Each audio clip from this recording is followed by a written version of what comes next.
Thanks for inviting me. I feel like I'm this tiny little fish in your great big pond.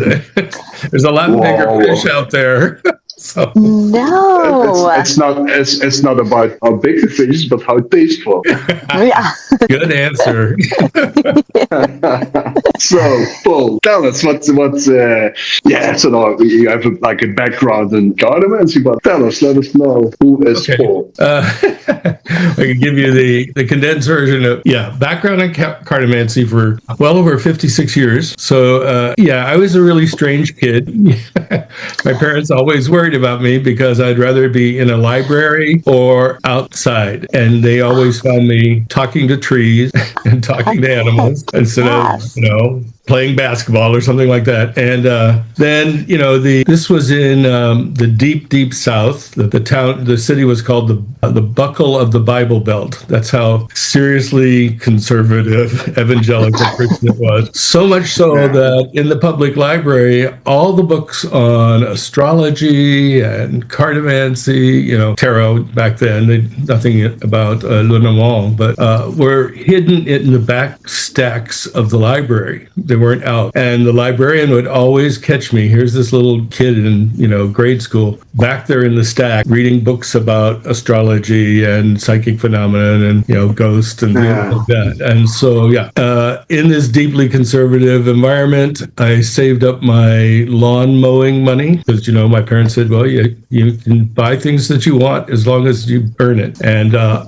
went to a B. Dalton bookstore way back when they had those, and I bought a mini, because I wanted to hide it, a mini Rider-Waite tarot deck. That's when I was 14. And so it was tiny, and I could hide it under my mattress or in the back of my closet. My parents and people, of course, I was a devil worshiper, I was doing satanic things, I had a tarot deck. Oh my God. So that was the cartomancy side. The other side was this kind of esoteric. I was never, even though I read with it from then on, I was never happy with the Rider-Waite. It always just didn't ring my bells in the same way. But I kept thinking it's because something was wrong with me, and so did the guilt thing about that for a while. But or maybe God was angry with me. That's why.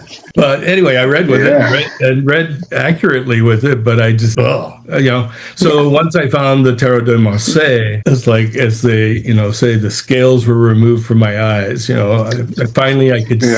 And, so put aside, thankfully, the Rider-Waite and its particular religious background kind of stuff and embraced that.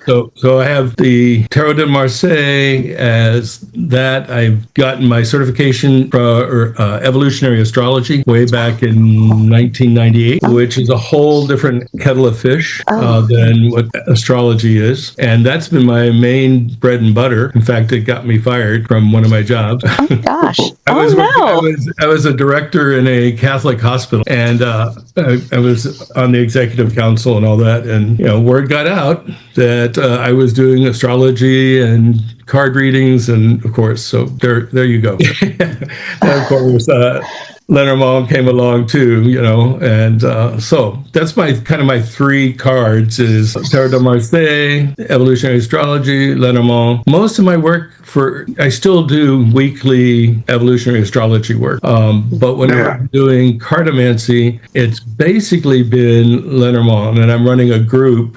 I admin a group that's called the Traditional Lenormand Study Group on Facebook. That has its own challenges and headaches. Yeah, sure. Especially because what challenges? What kind of challenges? Well, what kind of challenges? You, Mr. Bjorn. Me? What I have to do with?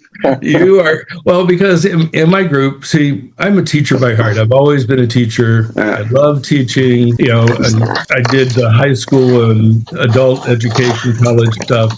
But, then I've also been teaching these esoteric divinatory arts. And so in this group, I started out as a moderator, but then, was selected as an admin, co-admin, but then she died. And so I had the group, and then, so it was my group, and so I said, I'm gradually reshaping this group over the years. And what got me in big trouble is, one, I got rid of free readings. I said, you're going to participate, and you're not going to lay down 3 or 5 cards or whatever and say, what does it mean? Tell us what you think it means, and we'll work with you. But what gets me the most in trouble is the recommended textbook, if you will, are the Petit Lenormand Encyclopedia by Björn Meuris. And I get a lot of pushback about that. There's other people, there's other books, And so I said, well, yeah, Andy Borovershenko. That's the only 2 books we use here. But the primary texts are at least the first 2 volumes of the Petit Lenormand Encyclopedia. Okay, I'm honored. Thank you very much. Yeah.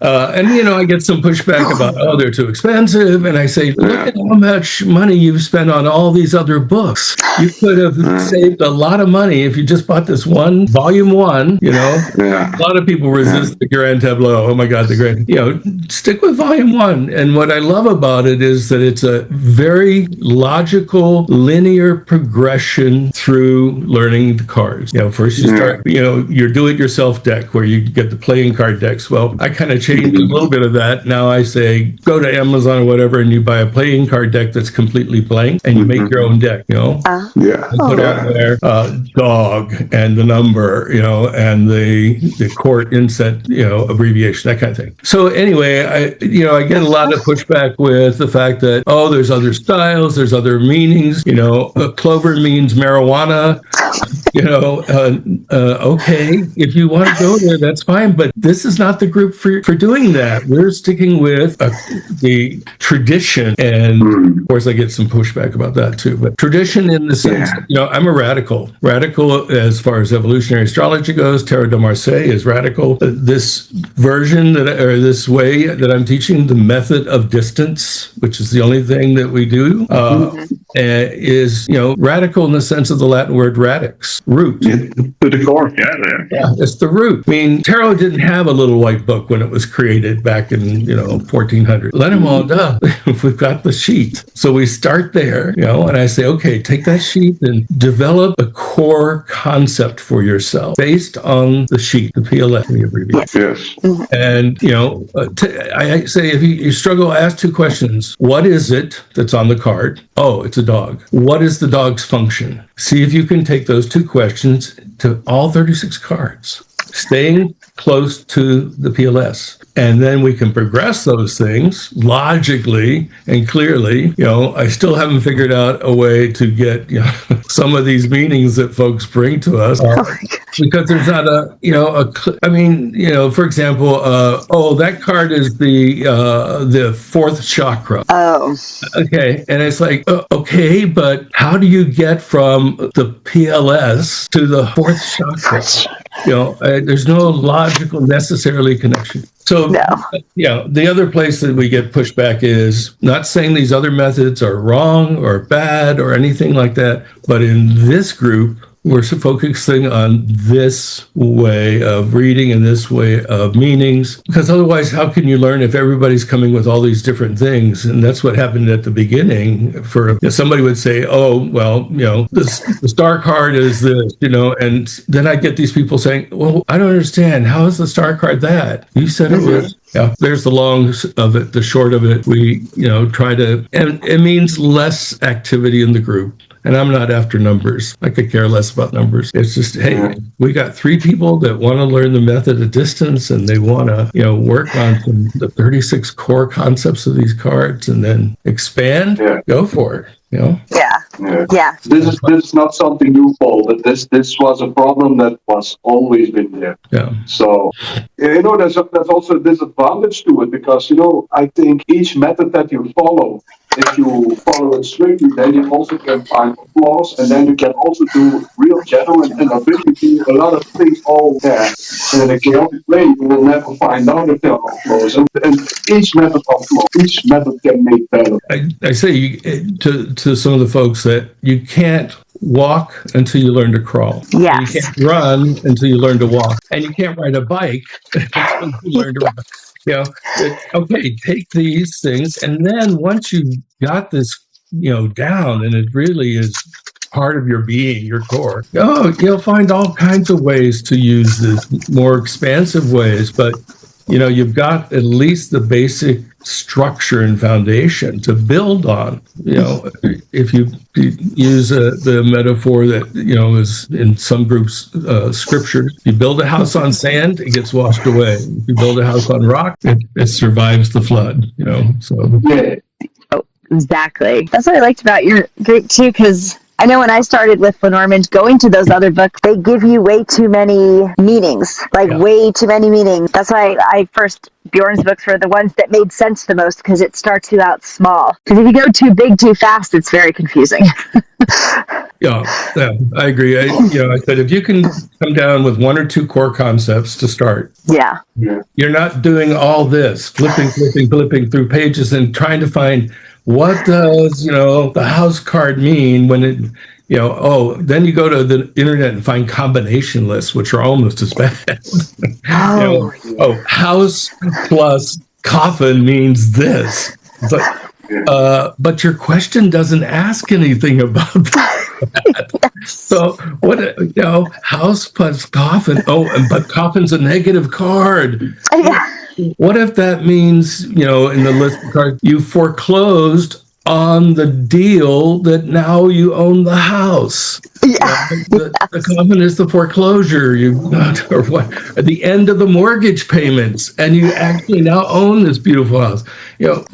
Oh, I like that. There are some hard things to teach in regard of cartomancy. For me, I don't want to be a be-all and all. But there are a lot of greats authors I would advise for, but there are only like a few, and I think I was the only one that going really in depth on the method of distance, and here, like, especially in Belgium and Holland, as far as I know, there was always this distinction, like traditional Lenormand is reading distance, and all the other is, not traditional. You see, whilst this became popular in the Anglo world, first time that was around like 2010, 2012, that was like the first Lenormand, a new interest in that. But they were all in awe with Iris Kretner, a German lady. But she wrote a book, but she never talked about the method of distance, and she had like a good. I think it comes down to this, Paul. In order to have something, a good cartomancy system, you have to have a coherent story, whereas somehow logically that each card somehow represents that concept, and that you can ask the cards whatever you want in life. So they had like a really great system. It was like really coherent, so it was a good system. But they were thinking that, and the Anglo world, they were thinking like, okay, here is trap music from Germany. This is like really traditional reading. And there was one other book of Anna Groesbeek, she's like a Belgian author. She talked about the method of distance, but there was just like the little white book translated. And they were really much in awe, because Anna Groesbeek is like really the big, for all traditionalists, she was like a goddess. But at that same time, Anna Groesbeek was so far away that she was like with Lenormand, with colors and with eclectic stuff, So that was like really funny to be there in that world, knowing about traditions and how we look at that, and where they were very defensive in the beginning. Yeah. So, all the traditional stuff. I haven't. Not sure if I've read that one. Go ahead, sorry. Oh, I have. I've read them all. I think I've read them all, except for one that recently came across my attention. Interesting thing that's happened is, I have this rule: you have to interpret your reading first before anybody can chime in. And so this young person was commenting on somebody else's reading, and she gave this reading, and so I typed back. I said, "Where are you getting these meanings?" Because none of them was even close to, even some of the way out stuff. It's like, where are you getting? Can you tell me what resource you're using? I'm interested. And she said, it's AI. And I said, she said, and a matter of fact, you're completely wrong. And I said, because I had done my, interpretation. Your interpretation is completely wrong. And I said, well, why? Because AI told me this is the interpretation and AI is right and you're wrong. And I said, I'm sorry. That's not what we're doing here. But so she immediately exited the group. So there was that. And, I thought, okay, so now we're dealing with AI meanings. And then, this whole conversation came up about the dark side of the clouds. Yeah. So I just said, I tried to explain from my limited thing, that AI is just going out there and gathering information from every place and creating this synopsis or whatever you want to call it. But, and that's why this interpretation she gave, which is so bizarre. And yet it was that very emphatic, you're wrong. And when I said why, she said, because AI, and okay, fine. I can't. I don't know how else to deal with this, except to say that's not how we're working here, but good luck to you. And, I never kick people out unless they're, rude or something like that. But yeah. And so the other one was the clouds controversy, which is the latest one that's reared its ugly head. Clouds controversy. What's that? Well, the clouds controversy came up because there is at least one author who also has a pretty popular website who has stated that we need to ignore the light, dark sides of the clouds. And of course, I make a big deal out of the light, dark sides of the clouds, because I've been trained by Björn. I mean, because and I've been trained by LVB. It's in there. Exactly. And the whole method of distance is in regards of that. And it makes so much sense. I tell folks, think about I try to get everybody back to the original experience in nature of these cards, because they're not esoteric symbols. They can be, but that's another story. And so what is your experience of storms? If it's a light drizzle or, a spring shower, you have one feeling. If it's a force 5 hurricane or a tornado, you have another experience. Light and dark makes a difference. Well, this author and book, I guess, is saying ignore it because it's racist. Dark is bad, and therefore, see, this is implied or soft racism, and so we need to let that, and I'm saying, oh my gosh. Okay, AI, racism. What's next, folks? Oh no! Well, you kind of have to be like racist tendencies to see that in the clouds. In French there was this saying, "On est soit qui mal y pense." So he is like bad. We thinks bad about it. Well, I didn't want to, once I found out who the person is, I didn't identify them in the group and say this author is bad.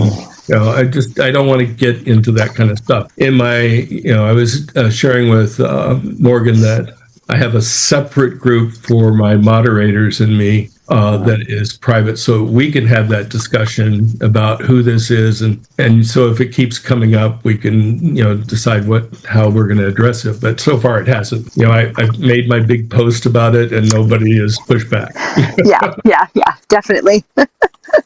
Oh, that's crazy, Paul. That's really crazy. No, yeah. But for a moment you give attention to that, it gets bigger. So just and I think everyone with a right mind just really thinks the same as this is like, and step over it. The more attention you give it, the more the chance it has to get big. Yeah. You just give more energy to it.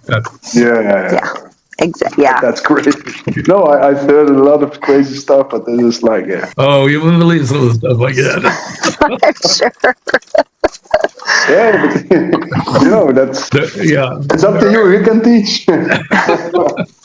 I know, but there are days when I think, why am I doing this? Oh no. Yeah. just shut off the Facebook group and walk away, because I have my clients and and they, and my students, and most of my students, I think, really love what I'm doing. So, Yeah. yeah. No. But I also think, Paul, that's always really good, because I assume that you are like also a cartomancer during the day or some days a week. So reading those cards, but also teaching about a subject, that's also really as a positive influence back and forth. Yeah. Oh, absolutely. I mean, same with the evolutionary astrology. That's part of my daily life. I have a client on Wednesday and then Friday that it's all evolutionary astrology every week. But I continue to read and study. If I turn my camera around, you just see shelves and shelves and shelves of books. Because here was that little kid, 5 years old, in the library, in the hidden parts of the library, reading. I keep teaching and learning, and then doing, and teaching and learning and doing. I love that. It's my kind of people, because that's what we love: reading, exploring, deep dives into the unknown. But again, you have to. I come from, even though I don't you'd have to look at the rest of my family, but I come from a native tradition. Part of that, I have a couple of people on the group that have, pushing a little bit in a positive way. But this native background, part of that is initiation. You have to apprentice yourself to an elder, and you learn the ways from the elder. And when the elder is there, you work back and forth. And when the elder feels that you have reached a certain stage, you're initiated into that stage, and then the next and the next. And so that whole process, is in my blood and in my genes and in my spirit. So in a sense, cartomancy, divinatory rites and rituals and all that, they were part of an initiation system. And nowadays, people click on 2 YouTube videos and decide that they're a card reader. Okay. But for me, it's it's this process of initiation that I think we've lost in a lot of ways. That's led to some real confusion. It's actually, it's so true, because you see people all the time where they Google something or they read the bare minimum of it, but now they're an expert at it. They're a master at it. They're telling everybody about it when they haven't even done the study in a true sense, just whatever's on Google. And all of a sudden they know everything, and they're pushing back at you who's done studied, who actually has stuff in that field, like an expert in that field even. But because they read the Wikipedia article, I see that so much with so many people. But what would be the ultimate or the best reaction to it? Yeah, that's probably not a one-size-fits-all, but what would be best to do here for us if we encounter that stuff? Those people, they are not ready, I think, to listen or to change their mind or even be open for, I don't know, what would be best to do, Paul? Well, for me, the way I've approached it is, state my position as gently and as respectfully as possible, to say this comes from just kind of what I just did, maybe shorter form, but say, this is where I'm operating from. And if you can be with that and be okay with it, then let's work together. But there are plenty of other rivers to drink from, especially coming from, I also have a master's degree in theology. I'm an MDiv. Oh, that's interesting. Yeah. And so I've got... You are very, very much layered, Paul. I like that. Well, and I was a radical, and I went to a Catholic university, and here we are reading the Bible and doing Bible history and all that kind of stuff. But there was no language, so it's like, well, I want to read these things in the original language, not somebody's translation. Well, no, we don't offer that stuff here. And I'm like, So I went out and found myself a guy from with his PhD in Koine, or New Testament Greek. And oh my God, he was a Lutheran, not a Catholic. But anyway, so I learned the original languages so that I could. So, the way that I approached it, because, you get the evangelical pushback on a lot of stuff, and again, it's like what I've learned from that, I guess I'm rambling here, but what I've learned from that is there's no winning if you try to argue or convince. It's just, you end up pounding your head against the wall. And then it becomes an ego thing of who's right and who's wrong, at least for me. And so I say, okay, I know I'm not going to make a convert, whatever, of this, meaning of the Lenormand cards or of this, system. I just have to let it go and just say, okay, this is where I'm at. If you can join me, fine. If not, blessings to you. Yeah. Keep warm and well fed. Exactly. Those things will always happen. That's.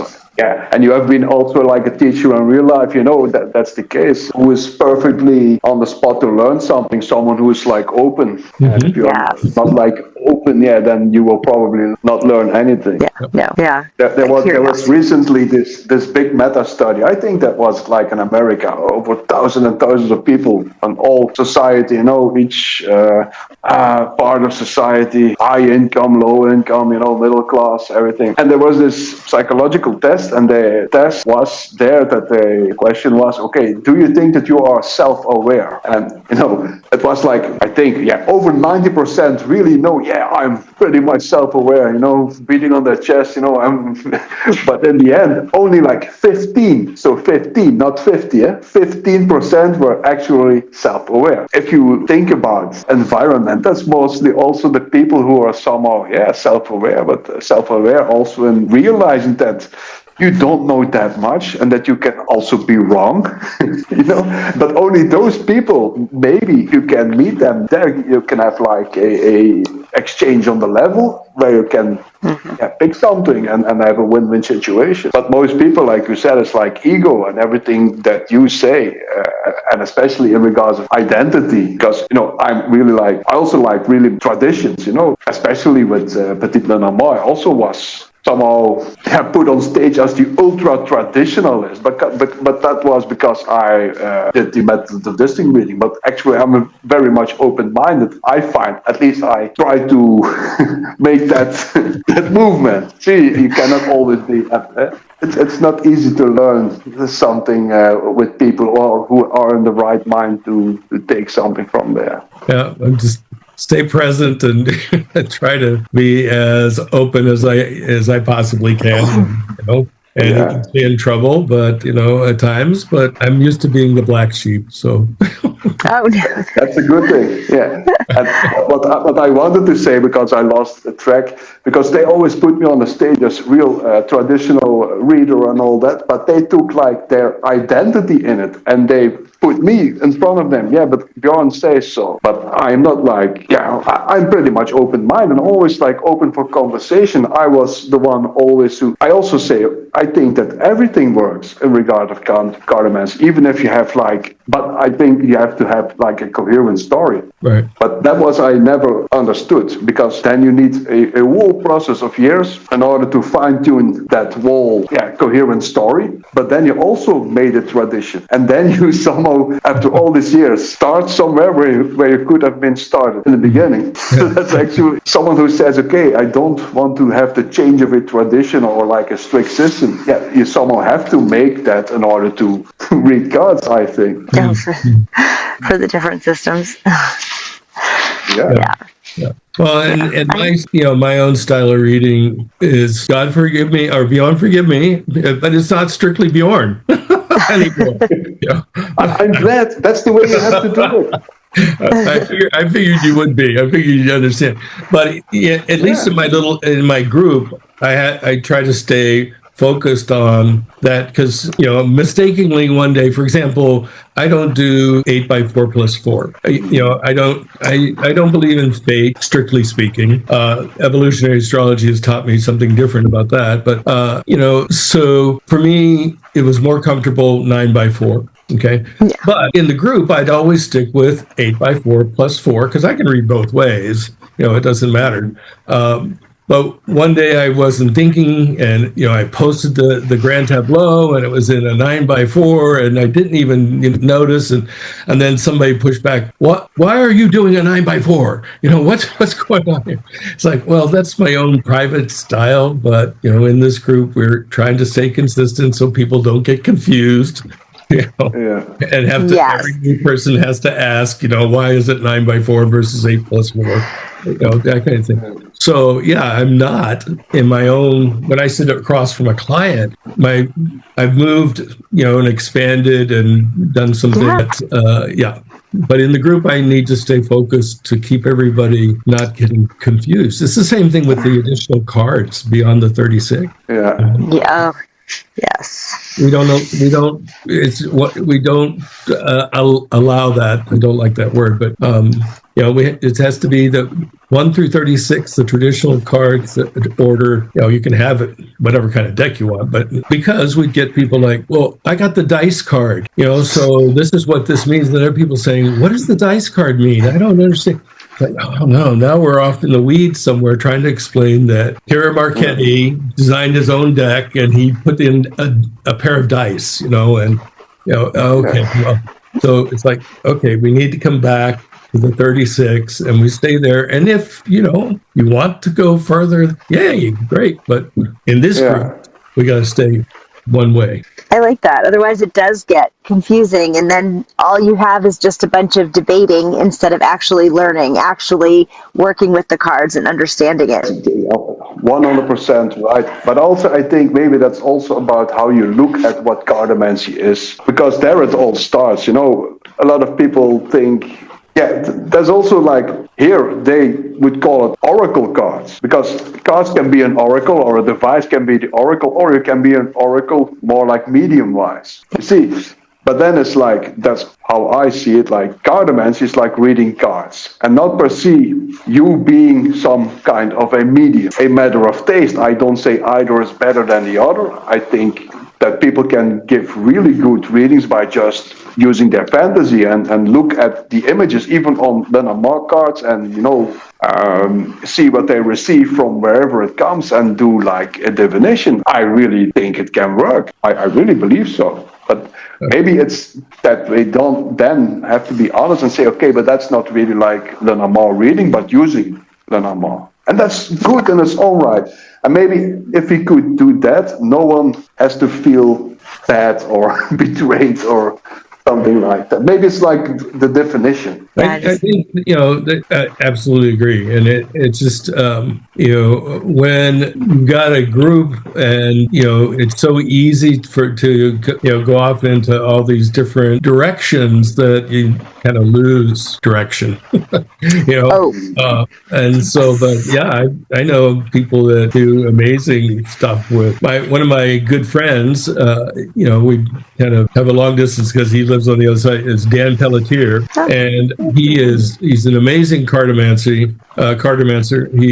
And we have very different tastes, but we're just super close friends. And he talks about, and I actually did it once in a class. He said, you take a bunch of sugar packets. I don't know if in Belgium and places you have the little packet, sealed packets. Okay. And he said, you put down, the 22 major arcana, okay, emperor, empress, just write it with a ballpoint pen. And then he said, you take all the packets, the 22 packets, and you throw them up in the air and they land on the table. And then whatever ones are face up that you can see the word, the tower or empress or whatever, those are the ones you read. And then you see them, how they're connected. Oh, wait, the empress is way over here, but the emperor is over here on the floor. And, and this amazing reading happens, So with one of my classes, we did it with toothpicks. I said, okay, everybody put away your tarot decks. We got toothpicks. We're going to toss them up in the air and they land on your desk. And now you do a reading, do a tarot reading. I love that.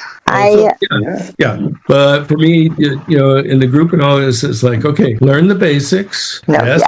Intuition is important, but intuition is the servant of the tradition. If we were going to do method of distance and those kinds of things, but There are plenty of groups there that'll do just pure mediumship or whatever it is, that kind of thing. It obviously, like I said, though, it's structured so that people can have the place to learn, because you have one of the largest, Lenormand study groups out there where everyone goes to because it is helpful. We try. Yes, no. Sometimes it does, but no, that's why I loved like diving into your group and looking at it. And I actually had a friend who did pay for private classes with you a while ago. Oh. Yeah, because she said you were amazing at teaching and you made it like very understandable to learn. It's very good, Paul, that you really do your own thing with it, the biggest compliment is that I have somehow in a little way inspired you, and I really like you to do your own thing with it rather than just parroting me. Yeah. See, and you probably know what I mean. But then you somehow, you took inspiration, and then from that inspiration, you do your own thing. Right. In regards to the cycle, you made me eternal. Yes. And all the people you teach, and let's hope that they do the same, and then we have put something in the world. I like that. But you have to do your own thing. Yes. Yeah, I think it's, like I said, like for that amazing teacher. So that's awesome. And evolutionary astrology, that's not really talked about a lot anymore. I like that. It's and it aligned with my experience of how I see fate. The word fate, which is part of the reason why we always got stuck with trying to explain to people what those last four cards meant. And some people, I'm not, I don't tend to be a future prognosticator, predicting the future, whether it's with Lenormand or Tarot de Marseille. Tend to be kind of, more real life, psychological, personal kind of, because I believe that anytime somebody makes a choice, they've changed the future. So if the card is a future prediction, I don't know how solid it could be. So in evolutionary astrology, the subtitle is the astrology of choice. And the idea is that there are no bad planets, no good planets, no bad signs, no good signs, no bad aspects, no good. It's what you choose to do with them. The only fate you have is you're born with this particular chart, so to speak, this symbolic map. But there, I have my sun in Taurus, okay? And so there's 1.5 million ways to live out a sun in Taurus. It's all this choice. And so in evolutionary astrology, my little intro segment to anytime I do a reading of somebody's birth chart is that traditional or psychological astrology is about who are you? Oh, your sun is in Taurus. Oh, you are stubborn, materialistic, X, Y, and Z, all these character traits. You are. And evolutionary astrology is, no, why did your soul or your consciousness or whatever we want to call that choose to come in with a Taurus sun? It's that the question is, why are you, not who are you? And then we go from there and develop. More empowering, maybe. It's maybe more empowering if I listen carefully. Yeah, because you have the choice whether to, Taurus, be materialistic, or, every sign has its own evolutionary goal, its own evolutionary purpose, and so you can live out that 1,000 different ways, or 1 million. Yeah. So, and when you provide a reading, Paul, you throw it all together, or is that somehow the basics of your structure is like the astrology, and from there on you throw Tarot de Marseille or Lenormand? We can do either way, So sometimes when I used to read at the way back when, I used to read at a metaphysical bookstore here in Portland, and people would book a specific thing, so they would want a tarot reading, and so we'd do the tarot reading, and then that might branch into, let's look at your chart and let's see where we can go from there, or the other way around. I still, before I have a session, an astrology session, like I do on Wednesday mornings with one of my clients, I'll lay the Lenormand cards out before we even start talking. And I, say, show me what I need to know today, kind of thing. And so I may or may not bring that into the, to the meeting, so to speak. But at least it's a background, in there. So, but also you get sometimes people doing the astrology and they say, well, what can I do about, the fact that, Pluto is transiting my moon right now? Well, let's look at, especially the Lenormand is much more, for me at least, more practical advice thing. Tarot de Marseille can, but it's, we've got, here's what you do. I like doing advice readings and look at the cards as how can you incorporate whatever your question is? How do I do that effectively or more powerfully? Agency. I want to give people agency. I want to give people their, I don't want folks saying the cards told me to do this, because that takes away your power, Yeah. You give the cards your agency. No, they didn't tell you. There's an implication or whatever, but Yeah. That does remind me on something, because in the end, because nowadays I don't read, I stopped reading cards for people for maybe 10 years ago. But now and then I read for myself or someone special. It's often hard, I find, to read for yourself. To somehow receive the message that's there and how you convey that message. But if you then test what they have heard, that's often amazing what they hear, what you have not said, or what you said and they did not hear it. Yeah. Even though if you say it's maybe just advice for you, but you don't know how well they receive that. That's something I really find very much strange. And when the first time that someone experienced this, I made somehow a part of it in order when I saw them afterwards to ask them, okay, but how are you? And what can you still remind of that? Often, Paul, that was really what they said. They also give me sometimes they said, oh, but you were amazing. You were that you could see that in the cards. And I knew I never said that. Really, I never said that. So, but okay, it's good if you compliment me for something. So, but also the other way around. Yeah. So where I definitely know this was okay, and I said it this way, and then afterwards they would say, yeah, but you could have said this, and then I knew, but I really said this. Yeah. So that's something strange in communication. You also know that from being a teacher. So sometimes you have a bucket full of information, and then you want to get that in this mug. And if you somehow turn it upside down, everything goes beside that. So that's also a part of doing counseling. Yeah, I was, in getting my MDiv, I was trained in counseling and did work in hospitals and things like that in trauma situations and things. And finding that people hear sometimes, like you say, something that either we didn't say or they've interpreted it in a different way. And, I've had people, because I record all of my sessions as far as doing a birth chart reading, it's because I do it via Zoom, we record it. And I'll have people a couple years later come back and say, wow, I just listened to that reading from 3 years ago, and I don't remember you ever saying that, but there it was, right there in the recording. One of my wise high school teachers, had a phrase. He said, the mind can absorb only what the butt can endure. Except he used the word "add," but which had even more implications. Use whatever you want. So you do a reading and you're giving them all this, especially if you're doing a grand tableau. Doing all this stuff, and they'll walk away with 3 or 4 nuggets that may or may not have been what you said. But if it empowers them and gives them agency and gives them freedom and gives them healing, hey, that's nowadays I totally look different at the phenomena back then. That's what I always say with Morgan.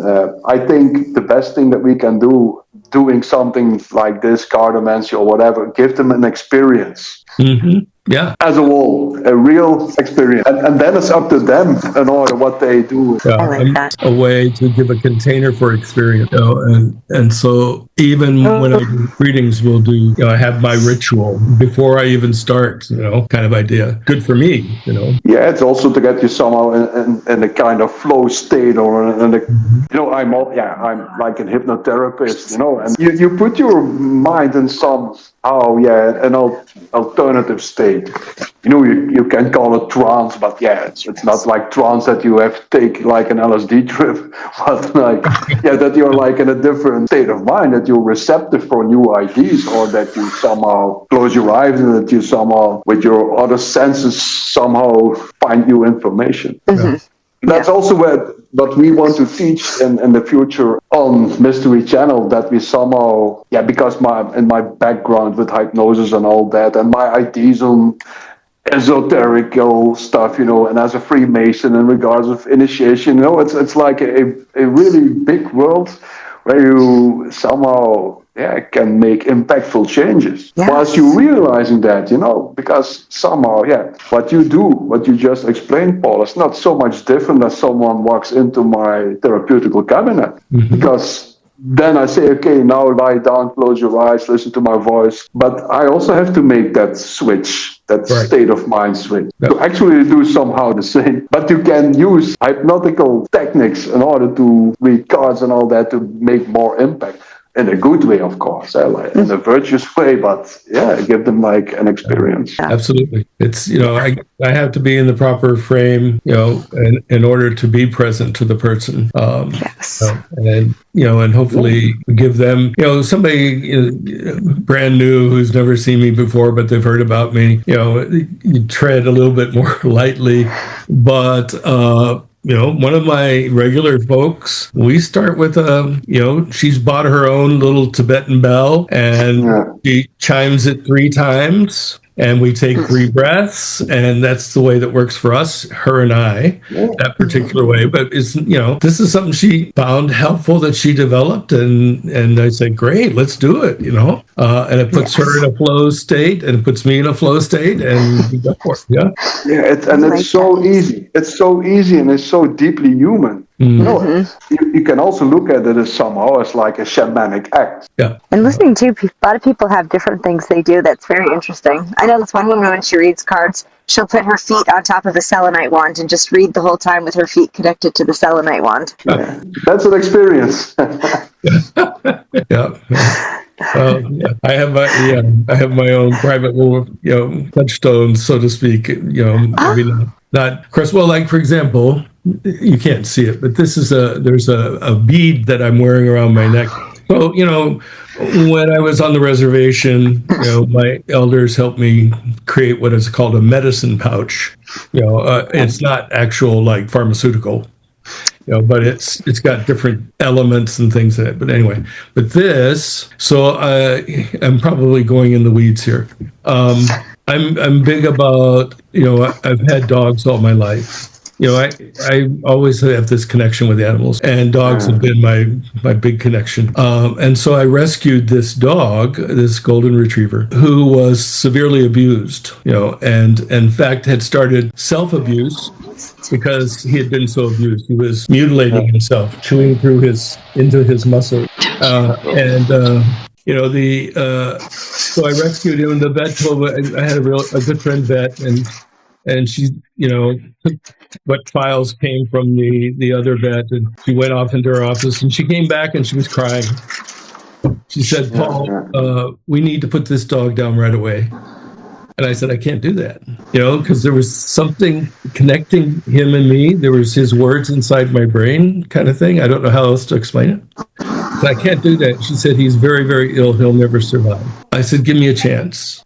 He's asking for a chance. So, he ended up living another 8-10 years with me. And he became my constant companion. I was always actually falling because I would turn around and fall over him because he was always behind me. 95 pounds of dog. I mean, anyway, really special bond. And he used to come into my consulting room with my clients, unless they were afraid of dogs, which never happened. But he never bothered the clients. He always sat next to me. Yeah. And he was, so one day with this client that comes every week, he, in the middle of the session, he gets up, walks over to her, puts his head in her lap, and just looks at her with these big soulful eyes, and she starts to cry. He says, "Oh my God, Paul, what is going on?" And she's petting his head, and and then he gets up and comes back and lays down next to me. And she's just, this was a moment for her. She has this transformation moment kind of thing. Yeah. And so then, she leaves, and I come into my office, and his name was Tiernan. Tiernan follows me in, and I'm sitting at my computer like I am now. And all of a sudden I hear this pounding noise. It's like, what? And I look, and he's having a seizure. And so he came, I'm holding him, and he's seizing, and he came out of it, but it's like he didn't recognize me. And so called the vet, and she came to the house, and we helped him pass, because she said he's had this massive stroke and brain seizure. And it's time, in 10 years, So anyway, long story short, I was, took him to the place to have him cremated, which was extremely difficult. I'm sobbing my eyes out. And, they give us back the ashes, a couple of days later. And in the meantime, one of my Lenormand students, says to me, I can't pay for the rest of my classes. I'm a glass blower, and I just, COVID and all that kind of stuff is really... And he said, "Can we trade?" And I said, "Well, I don't trade. I don't know what to, I'm fine. I'll just write off your lessons. Don't worry about it." He goes, No. He said, "But I make these," and he didn't know about the dog. He said, "I make these sculptures of glass, and people embed their spouse's ashes in them, instead of an urn." And I had this thought. I went, "Can you do this for Tiernan? But instead of a sculpture, can you make me something to wear around my neck that's next to my heart?" And so he took a tiny bit of Tiernan's ashes, and he blew this multicolored glass bead. And then, I just keep it right next to my heart all the time. So I carry him with me. But there's something was going on in that room with him, kind of in a sense, being part of the healing process with that client, and maybe being part of my ability to do healing. I don't know. So instead of a selenite wand, I have my dog's ashes, embedded in a glass piece of art. What a beautiful personal story, Paul. Thank you for sharing. Well, I can't believe I just did this. It's recorded. Oh no. Oh no. We can edit everything out, but I think really, if something should be heard, then is this one of the amazing story. Yeah. So, and dogs are really. Oh, go ahead, Morgan. Oh no, go ahead. No. Go ahead. I was just saying, it adds to like what you do. It adds to how you're healing. It adds to how you're putting things out into the world. And I think that's something that's amazing about yourself that should be out in the world, that should be known in the world. It's beautiful. Beautiful story. Thank you. Yes. The dog is something really, with man, dog and man have always been like friends. There's also something really interesting, also like in tarot, because I will make a publication before summer on tarot history. One of my things I've been waiting for years, because I always talk these things through with Morgan, a lot of great information, new things. But the dog and the wolf, like on the moon card, that's a very Indo-European traditional thing. But they have like three: the rooster, the dog, and the wolf, and they are somehow representing parts of the days always.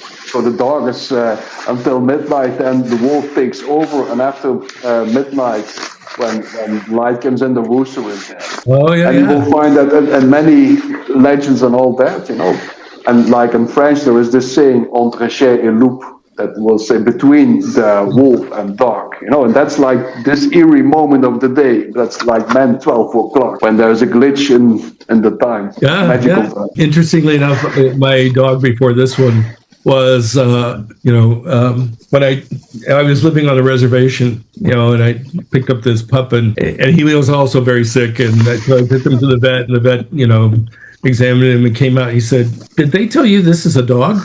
And I said, "Yeah." And he goes, "It's not a dog." He said, "This is a wolf. This is a wolf." He said, "Not even really a hybrid." He said, "What do you want to do about this?" And I said, "Well, I've had him for 8 weeks. We're bonded."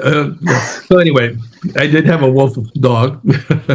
But there's a famous story by a rabbi about how does it go? It's about how do you tell, it's at the moment from darkness going to dawn, whether that animal in front of you is a wolf or a dog, at that magical moment. I wish I could remember the story now, and it slipped my mind. But it's that transitional time. And both are always mythical figures and connected with the underworld. Either you have like a dog guarding the afterlife, or the wolf who is always do with initiation and all that. But a dog, that's something really. I have some clients who I've been seeing for years, and there is this, because I am living in Belgium, but very close to the Dutch border. I drive for only 10 minutes. I'm in Holland. So a lot of my clients are from Holland. I have this, she is a lady, she has been working with the police for the special forces, but she has really severe PTS. And she has a dog. If people have not a good eyesight, have a guiding dog, but she has a guiding dog for her PTSS. And this is something really strange, because this dog, she knows her better than she does. Then she's sitting in front of me, and then we're talking. And if she's not feeling well, because she can really good cover things up, but if she's has attention, this dog comes to me and lays his head on my lap. So I have really an eye for changes in people. This is my profession and all that. So, but this dog is 10 times smarter than me in that regard. And that's really my companion. So, hey, you're playing the tough guy now. Yeah, that's really changed, and we have a very good relationship, that dog and I. And he always comes to tell me, isn't that really magical? Oh, yes. Yeah. Yes. It's very moving to me. Oh, yes. They are so honest, dogs. Dogs are so honest. They don't ask you anything. So they just want to serve you. They just ask for some attention and to play and some food. Yeah, we can learn so much from dogs. I know, exactly. And back to the cards with the dog card. Of course, the PLS, the sheet says, loyalty, and far away, don't trust. But when I say to folks, okay, what is it and what is its function? One of the places that we get to is part of what dogs do, their function was to guard you. Yeah. So it's not just about the card doesn't mean just loyalty. See, we can expand or progress that meaning to, the fact that this dog feels an obligation or a service, a guard dog, protector. So now we've got the word protection in there, and we don't have just loyalty, which is, so we can expand the beautiful diction. I believe Lenormand is, and I go back and forth on how I pronounce it. You pronounce it very good for someone who's English speaking. A little bit better than Morgan. Well, I was born in far northern Quebec, and none of my family spoke English. So, You have this advantage. Yeah. But I'm really bad at pronouncing English stuff, so we have a running gag. Well, it's the toughest language. French is pretty tough, also, but I think English is a lot harder. Where was I? Oh. That Lenormand is a language, and the cards are the words in the dictionary, And so, we can open a dictionary and we find the word dog, a canine, blah, blah, blah. Okay, but it's a word. We need other words to make meaning, Yes. And so we've got to have, a verb or whatever. And we start, I'm not, big on one card readings. It's no. You got to have several cards because we've got a language here that is, it's meaningless to have one card. There's meaningless to have one card. It's meaningful, full of meaning to have several cards.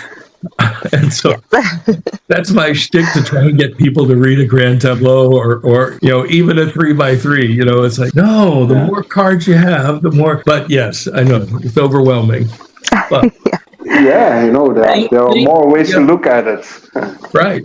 But if we move out of the single card, single meaning thing, then, and we do things like, oh, well, a dog's loyalty, but also protection, but also, then when you've got a spread of 3x3 or whatever, you could start creating sentences rather than just words. Loyalty, death, or ending coffin, whatever, kind of. No, it creates this meaning. Yeah. Oh, yes. Yeah. Yes. Oh, what am I doing? I'm lecturing the choir here. I'm sorry. Oh, no. I like listening how you see this, because the good thing about that is that you think about it. Because I always see it as like being able to think in concept. So I see such a card as like a concept. That's like stretchable, but you cannot overstretch it. I don't know if you know that philosopher Hegel. And he said something really great about chess, so the game of chess. According to Hegel, he said, okay, but it's really restricted. There's a lot of rules. So the knight can jump that way, so the king can move. So it's full of rules and restrictions, but we need those restrictions in order to be creative with what's left, in order to make this the most beautiful strategical game, and that really resonates with me. Yeah. Because if you're like, have access to all what's possible, it's overwhelming. And people are often, and that's projection talking to me, much more creative if you just have a few elements and make the best out of it, and that you have like access to all. Yeah. One of the examples I use in the group or with students is, sometimes I get pushback with somebody will say, there are no rules. Stop telling me there are rules. There are no rules. I can read the cards any way I want. There are no rules. Oh, okay, yes. But with Lenormand, yes, there are rules. And I always use the chess analogy, because they say it's got to evolve. It's got to, we got to be able to do all these other things. And I say, but chess has rules. And yet, it can be, infinite in its possibilities, of how that game is played and meaningful. And only, we got 36 cards, but wow. There are rules, yes, in method to distance, at least, rules, and what's, close to the significator and what's not, and all that kind of stuff. But I use this analogy. So I like that. But those rules, they evoke your creativity. That's when I know I have like a creative mind, and I can think of a lot of concepts. But when I have too many creative thoughts, that's what I always say with Morgan, and I walk on stage like Kermit the Frog, going berserk on everything and not doing anything. But if you restrict me, now you have like 1 month, and you can have solely work on an article on Freemasonry or an article on Petit Lenormand or whatever, then I'm much more creative and much more productive. At the same time, I hate it. But I need it in order to be creative. I know. I hate rules. I'm not for rules, but I need them. So somewhere there's Aquarius in your chart, I'm sure. I'm a disaster, Paul. Capricorn, pretty much Capricorn. Oh, yeah. Yeah. I don't think I ever asked you your big three. I should have. So I'm just like, I don't know much about astrology in India. I think it's Capricorn, and what is it that order is like Gemini? Yeah, I think Gemini. That's your rising sign or your moon? I think moon. I am not. We'll have to do that. Oh, go ahead. Sorry. But don't talk about my strangeness. Let's talk about your guy's strangeness. Well, send me by message. You don't have to put it in this recording. Send me by message your birth date and your birth time and your birthplace. Well, we'll tell you what those at least the big three are. I can say it now here right away, so it does not have to be a secret. I was born on the 9th of January 1977. Okay. What do you know? What time? Yes, it was. Wait, you have to PM 13:35. So What? 5 minutes, 13 hours. Nah. It's like 1:35 in the night. Yeah, 1:35 at night. But And then- We stay here 13 hours. yeah, no, it's here. Where were you born? Like your birthplace? And yeah, in Belgium, but in Bree. Oh, The Hague. Bree. Bree. It's like Oh, Bree. yeah, Bree Van de Kamp. So, what are your big three, Morgan? Oh, so I'm an Aquarius sun in the 7th house, Taurus moon like in the 10th house, and then my rising is Leo. Oh, okay. I knew it. Yeah. I knew it.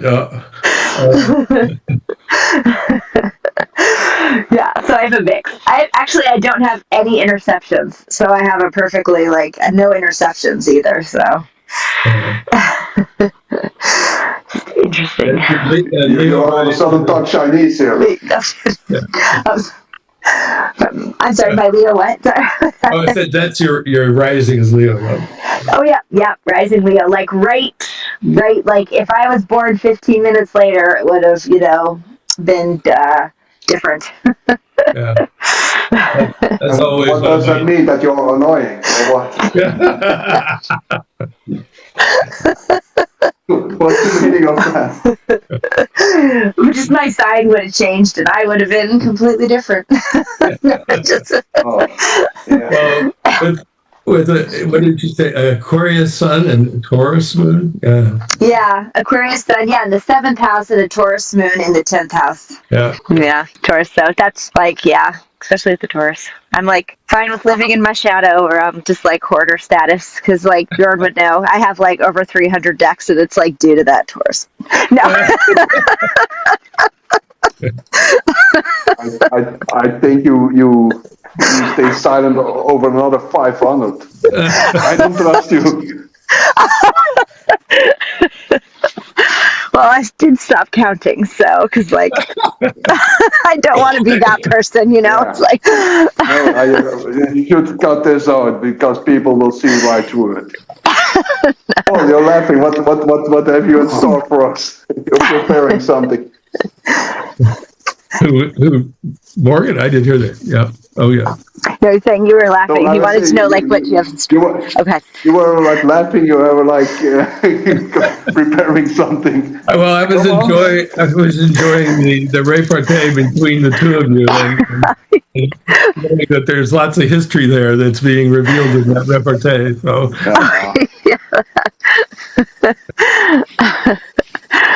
Yeah. Actually, we just get along really well. We haven't known each other too long. 2 years? A year? Yeah. 2 years. Yeah. 2 years. We have always. Yes. Well, that's one of the weird things of evolutionary astrology. Even though we delve with the south node of the moon and the north node of the moon, which is also big in Vedic astrology, but we have a Western approach, and so that's connected to past lives, the south node, and in past life. I think of it. We use the word when we use the word karma, we divorce it from all the spiritual Eastern kind of traditions and say karma is habit. It's simply habit. You've got in a habit of acting a certain way. It also becomes unconscious and instinctual. That's your south node of the moon, kind of thing. But one of the interesting things is sometimes when we do chart comparisons between two people who either don't get along or get along really well, like married couples and things like that, or friends, there's a technique where you can look at what is their composite south node of the moon, because if two people have a significant relationship, is there some kind of previous life connection, if you believe in that? I didn't used to believe in reincarnation until I had a really overwhelming experience. But anyway, and then you say, oh, in a past life, you guys had this kind of relationship. What's hard is when you when you tell the client who's sitting in front of you, oh, you and your mom were in a previous life were lovers. Well, that needs the right timing also. The right atmosphere. This is a heavy profession. People underestimate. Yes. Definitely. We've gone from Lenormand to karmic relationship. Yeah.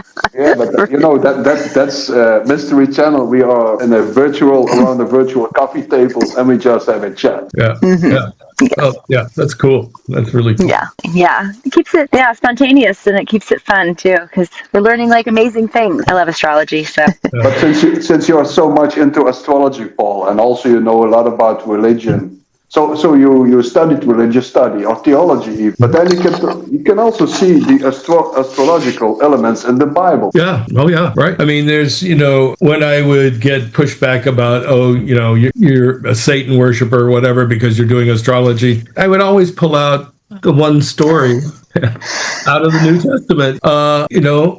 How did these people who were, some Bible translations use the word astrologers, but others use magi, or, how did they come to, quote unquote, know Jesus except through the study of the stars? Yeah. So it's right there, in front of you in your Bible, not to mention throughout the Old Testament or the Hebrew Bible and forward. It's all interwoven, and people think they make these distinctions. So it's Satanism, it's devil worship, whatever. Yeah, that's something crazy, But also when they do like on the 6th of January, I forgot the English name for it. When the three mages come, here still children, they go from door to door and they turn like a star. So they're like star singers. Oh yeah. The feast of the Epiphany. Yeah. This is the 6th of January. Yeah. Epiphany. Yeah. Wow. Yeah, so here they call it like the three kings, right, in Dutch. So, but then children, they go from door to door and they turn like on the star. They're like star singers. They call it here star singers. Wow, that is really cool. I hadn't heard about that. Yeah, but there are a lot of references, and if like also the heathen undergrounds on that, they just took over, and especially everything to do with the sun, the Sol Invictus and all that, and who was later on the Sol Invictus was like Jesus Christ, born around the winter solstice. Which, if you read, the scripture, he wasn't, but but they. But otherwise shepherds wouldn't be out in the fields watching their flocks by night, because it's springtime, and you watch your flocks at night because the lambs are giving birth to the baby lambs, and so the predators, the wolves, are out searching for the baby lambs, and the mom is weak because she's just given birth. So shepherds are in the night watching their flocks. So it's springtime, but like you said, the Christians and they took it over and made it, attached it to Sol Invictus. Syncretism. So right. Yeah. And Easter, the goddess Estra, goddess of the spring, and yet it's Easter, but we now have bunnies and little eggs and fertility symbols. And even like the green man behind you, the depiction of the devil. That's something I am now working on for my book on tarot history. They pretty much took their ideas on giving devil like his outlook. They took it from heathen gods, and especially also things like the Green Man or like Woden and all that. But that's a real very interesting history, though. Yeah. But I do like Christian mysticism. So you have a very interesting profile, Paul. I like that. It's like really layered. I know you're also into comparing mythological studies and all that, or just like theology. No, I mean mythology was when I was a little boy. Even before, so starting about 18 months, I was a severe asthmatic, and so I spent a lot of time in bed, not at school. And I can still remember and that's part of, I guess, where I became a voracious reader. But I remember that, very clear memory of the cover of the book and everything. It was a book of Greek mythology, and I would read that book over and over. Because we were a pretty poor family, so we didn't have a lot of books on the shelves or things like that. But yeah, so even at a very young age, reading the Greek mythology, then the Norse mythology, and then, I have a really deep love of, if you will, with medieval Japan, and that got me medieval Japan. Yeah. That got me into then the whole Japanese deities and versions of it. In fact, one of my favorite Lenormand decks is by Robert Place. It's the Ukiyo-e, and it's all in the Japanese symbols. Unfortunately, it's a really large card, and so it's really hard to do a grand tableau. I mean, you have to take up the entire dining room table to do it, but but that's the Japanese influence. But so their mythology now has been layered in with the Norse and the Greek and the Celtic. As my background also is a grandmother from Ireland. So there's that. That's the Green Man comes in from that part of the family. So. I love that. Yeah, it's interesting, So, and do you also know about the perennial philosophy, for instance? I've heard it. No, I don't. Not enough to say anything about it, except to have heard it. Conceptual, that's somehow like a vision or a philosophy, as the word says it, that somehow seeks like the big denominator between all religions. Yep. But to say it, but that's my idea on it, that all religions are the same. That's totally not true. There are so many, but the esoteric fractions within those religions, they really have a big denominator. That's something really interesting. Because in the end, the Muslim Sufis, they do somehow the same as the Elijah stuff, and temples for Bacchus or things to do with Woden, and they are like really pretty much archaic ideas on the cosmos. Yeah, I totally 100% behind that kind of concept, especially when you get into the esoteric forms of the religion. They all of a sudden start to interweave. You read some of Julian of Norwich, and I'm trying to think of who else. Meister Eckhart. Both of those are Christian mystics, and they're saying things that sound like straight out of Sufism and things like, but completely no connection geographically at the time. But that's something interesting. Life is magical in that regard, and also with native traditions, they often are much the same, like Celtic or Germanic. Yeah. Also, the idea of like the world tree or the world axis, which is also connected to the North Star, so the pole star. Right. So well, and in at least the Plains traditions, the Cheyenne, the Crow, they have the sun dance, and the sun dance is done with a big long pole that all the dancers are attached to, but it's the same thing. It's the world tree, that Woden hung himself on, and it's the central axis, that appears in. But also Christianity is like the same idea as Jacob's ladder, because you can ascend and descend from heaven to earth. It's like conceptual thinking. Yeah, they didn't invent the wheel.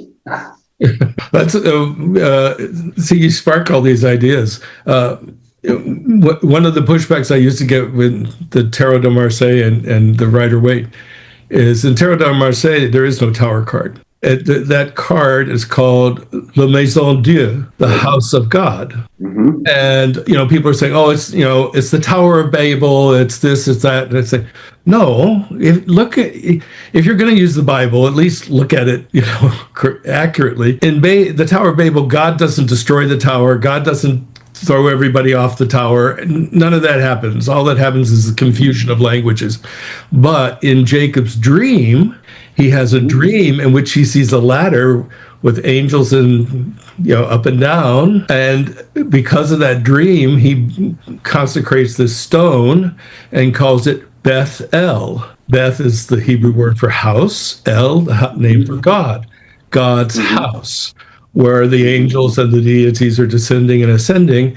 And so when you look at the tower in the Tower de Marseille, those two people, if you would call them, are so far out of proportion to the size of the tower. They're huge. They're like giants. They could never fit inside the tower, And so we've got that divine energy coming in through the top, the descent and ascent. And so in medieval times, where were hospitals? Hospitals were in churches and convents and monasteries. That's where people went to get cured or to die, hospice, but it was a place of healing, a place of sanctuary, where the spirits descend and ascend, the angels, So you look at the Tower card a whole different way as this place of power and healing and other, it's not destruction, except, breakdown to break through, as, they say in the recovery traditions. You have to break down and break through. Yeah, I really like that reasoning, since I'm pretty much also into tarot history, but I also have this other idea on Le Maison Dieu. And that somehow is an extension of what you said, but people never thought about the fact that they could just mean it as the Temple of Solomon, because King Solomon was someone very interesting in that era. Yeah. Also, like those old grimoires and all that. But if you see, because I'm also I'm a Freemason, so I was going to say Freemason, yeah. I was like studying that stuff. Also like Saint John and all that, because they are like our, how you call it in English, our patron saints. But these have like deep symbolical meaning. And Saint John, that's like really esoteric stuff. It's not about the life of Jesus. No. It's the inner world of Jesus. It's very interesting. But King Solomon, that's also a big part in Freemasonry. That was really like a big thing, but people, they link them to Freemasonry. But all those old mystery traditions, they all have like King Solomon in that, and the house of God is also like the Temple of Solomon. Yeah. So people never thought about that, but that's something I try to substantiate in my next work. But I like that reasoning, what you said as well. And that's this concept of descending and ascending via the universal axis. I don't know if you're familiar with the work of Mircea Eliade. Oh, yeah. No. Voilà. I've got a couple of his books over here on my shelf. Yeah, and he explains the center of the world, or the axis, and he is like also talking about, I made an essay on that, with those African tribes, and they walk with the axis as a tribe through Africa, but it's like a symbolic axis. One day they were like traveling, they were like nomads, and the pole somehow broke down, and they did not want to live anymore. So they were thinking, okay, we are the universal axis is like broken. And the other way, he also writes that, I think, in the Sacred and Profane, I think, that this axis, that they have like a mythology around that. Now they have to be nomads because they were punished, that they somehow let the universal axis, that they let it break. And therefore they now had to live a life in poverty. But they have to somehow rebuild the inner temple. It's also like the same, like in Freemasonry, the inner temple, the Temple of Jerusalem, who fell down, we have to build it up. No, that's deep, esoteric language. That's not about, that's building your own inner temple in order to make the temple of the world. And that was a big subject back then. And it makes sense why the gospel writer of John is completely different than the others. And it's all about the inner life. Jesus in that gospel came to, in a sense, I don't want to say create, but that the kingdom, the resurrection, whatever, it's this whole internal reality. And, a time ago you were talking about words, but that's also, God is the word, and the word is God, and the word is light. Right. So, it's really interesting. It's fascinating. This is the kind of stuff I geek out on, if you will, or whatever.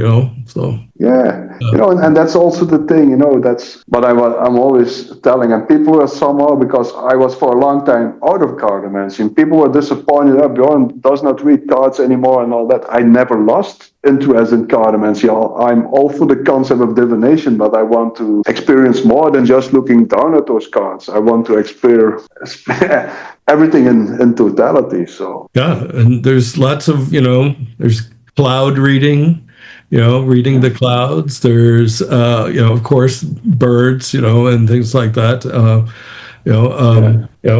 One of the things that, you can, there are a bunch of different mystics have created a symbol system for the 360 degrees of the zodiac. The most famous is the Sabian symbols. There was people before she did what she did. Yeah, and you can, there's ways of generating, a number that's one between 360 degrees, a number. You go look at that symbol, and it becomes, an opening for you, kind of thing. Yeah. Also, so there's lots of different ways, like you said, to read, the world around you. And words do matter, what you say. Yeah. So that's something really, back in the days when I was just reading cards, I was actually, I think I was open-minded, but still very narrow-minded in that regard. But if you are aware of what you're sending out, doing a reading or doing counseling, that you can make much more powerful changes with people. I also think that you benefit from your experience as a teacher and all that. You must be pretty good in reading people. I think so. At least it keeps coming back to me. Yeah.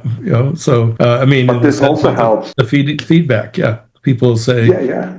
When I do a reading, usually an astrological reading, one of the feedbacks that I get from different people, they'll give me their reaction. They'll say, "This is the first time in my life I actually felt heard," or that somebody actually got me. But usually this is the first time I've felt heard. Yeah, it's interesting. Sorry, I was muted, but that's amazing. I was going to say that. Yeah, but the stuff you talk about, Paul, I really like this, and somehow back then, I can just talk open, I never lost interest in cartomancy. Actually, Morgan was able to rekindle it, but in a different way. But it's difficult. I was back then really much interested. Okay, now I read cards. That's one of the things. I say something to a sitter. But now, what happens now? How can we make this a quality reading? What is a quality reading? What can I be wrong? Could it be good to be wrong? All those philosophical questions. I also saw right away cards often are not right. And to be honest, I have been disappointed by cards for my own personal life. You see, in there I got a love-hate relationship, which is always powerful, but always pretty much energy taking. Back then, people did not seem to be ready for this, because I had this conversation back then with my colleagues, and they said, "Are you willing to say that cards are not always right?" I say, "Yeah, but that's the truth. Yeah, you should not say that. We will shoot on our own foot." I say, "But I don't want to. Okay. I want to deliver what I promise." I always said, people, and you guys know that, they don't ask for, sometimes when will the knight in shining armor appear on the horizon. Those are easy readings, but I had readings with murder cases. I had readings with sexual assault and all that. That is not something light to take. Then I was always in my mind, but people, they search for something to be true or to be right, that they can use in their life. But that was a lot of weight on my shoulders, I find. That's why, even though I have, worked for a major hospital system and all that kind of stuff, and my mom was a nurse, but, et cetera, I refuse to do medical readings, and I know it's part of your third book. I know the power of words, and I know that the cards, I do believe that the cards can be wrong. I have and so I don't want to plant some fear in someone, and say, and I've seen this happen with Lenormand and some of these other groups. Because I kind of ghost along in these other groups and watch what's going on. People saying, "Oh, you have this is saying you have congestive heart failure and blah blah blah." And yes, maybe they do, but maybe they don't. And what have you place those words of power in them, because they have given you the power to say those words, and that's now. It's risky business. You're totally right there, But in the end, I hope if you have like an exploded appendix that you don't come to me, but go right away to emergency, so I cannot do anything for you. But you were right, and I was also something. Okay, but can I write this? I would not take medical readings per se. But if there would something show up, but that was always also why I wrote that book, and I know they will do it anyway. So I give them like a framework to work with that, but always advice for medical stuff, But if you see something which I actually encountered a few times, that I pointed some things out and they went to the doctor, and they find out that they had something on their heart. But I would not say, oh, you will get a heart attack. I say, okay, the cards here advise you, and there is not, I don't know, apologizing myself. But afterwards, they were glad that they went there. Sure. Would that, maybe it's like, luck, or maybe it's like coincidence, I don't know, but something that happened there had beneficial impact on their health, Never wanted to attract people to read for their health. That's something strange. The doctor has to do that, but they do it anyway. So I think, let's give a framework. But in the end, also, Paul, people, they come to you, and you cannot choose the question. No. And then you can say, okay, but it's for what it's worth. You should not do it. But then I say, I can do it anyway. And I would say, okay, but I cannot stand behind it. Rather ask the doctor than me. And they said, okay, do it,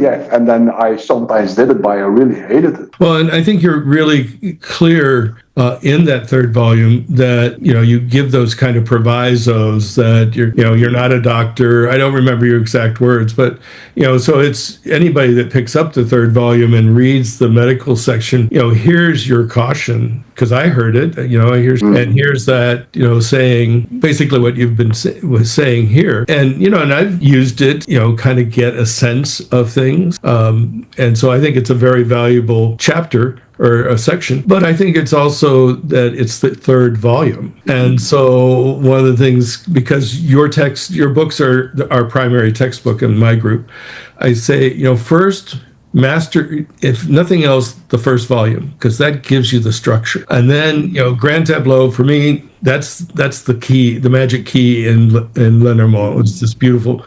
So go to the second volume, learn that really well, And then, okay, now we got the third volume, but it's a process of initiation. Don't go to the bookstore if you've never read Lenormand and buy his third volume and decide you're going to do medical readings. No, you got to go. There's this beautiful progression in your books that's so logical and clear. And I'm kind of one of those logical type of persons that say, okay. Yeah, me too. Maybe that's why it resonates for you. But maybe other people, they find it maybe too, that, it has to resonate. Yeah. I also have this with certain writers on, themes on overall symbology. When they have a good structure, I understand it right away. But I also often struggle with stuff. Yep. Agreed. So. We just seem human, Paul. We just seem humans. That's right. That's good, isn't it? It is good. Otherwise, I might, despair of things if I didn't just embrace my full humanity, and the humanity of others. That is a struggle, at least currently in the United States, with sometimes trying to embrace the humanity of certain folk, especially when, because of growing up in the South and because of where I am here, I have a lot of really treasured friends that are Mexican.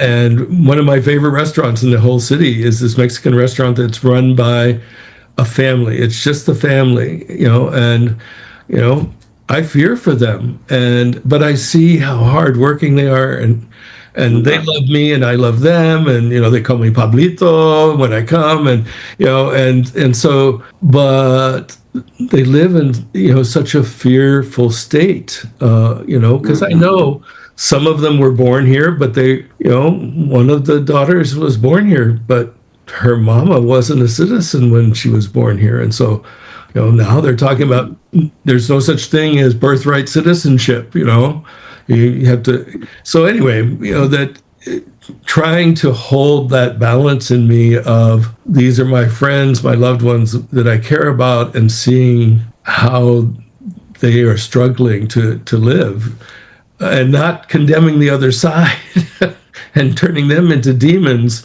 That's a hard struggle for me, to hold that balance.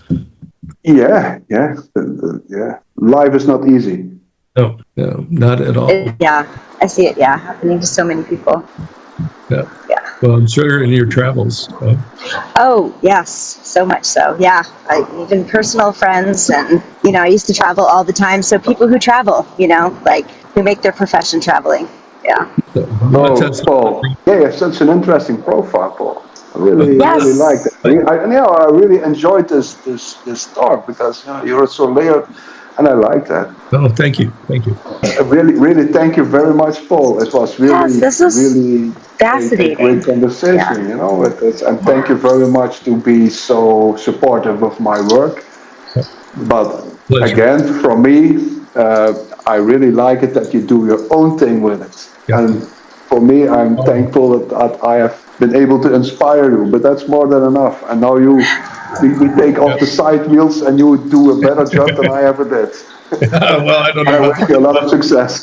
But, well, thank you. Likewise. Thank you for, allowing me to stand on your shoulders, so to speak.